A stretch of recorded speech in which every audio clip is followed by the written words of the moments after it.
Virginia voters are weighing in on a high-stakes referendum that could reshape how the Commonwealth's congressional maps are drawn. Supporters of the measure say it's about protecting voting access and responding to national political shifts. But opponents argue it raises concerns about fairness and political power. Jordie Clark has both sides. A major decision on how Virginia's political maps are drawn is now in the hands of voters, and both sides are making very different arguments about what's at stake. A Democratic-led virtual press conference Friday framed the vote as a response to what they describe as coordinated efforts in other states to reshape congressional power. This referendum campaign is high stakes. It is an effort to stand up against a tyrannical effort to use mid-decade redistricting in other states to essentially allow Donald Trump to steal power. Like Senator Tim Kaine, other lawmakers are backing the referendum, pointing to states including North Carolina and Texas as part of what they describe as a broader national trend influencing congressional control. Congresswoman Jennifer McClellan argues Virginia voters now have a direct role in responding. Unlike Texas and Missouri, California and now Virginia are leaving it to the voters to decide. We are leaving it to the voters to decide.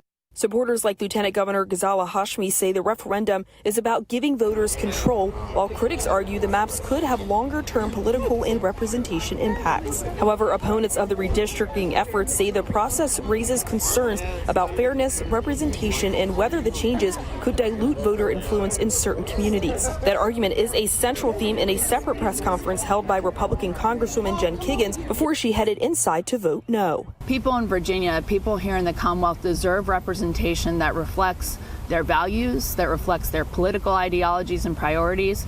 And having 92% of our Commonwealth represented by one party certainly does not do that. Local leaders like Virginia Beach Mayor Bobby Dyer agree, saying what Virginia has now already works. Why are we going to allow the culture of arrogance that comes out of Richmond to overturn the will of the people of a very important system that has been working and fair for 5 years? Kiggins and other leaders who spoke at the conference pointed to Virginia already being a purple state, and the idea of changing that gives the other side an unfair advantage. The referendum now heads into a critical stretch as early voting events roll out across the state. In Virginia Beach, Jordie Clark, 13 News Now.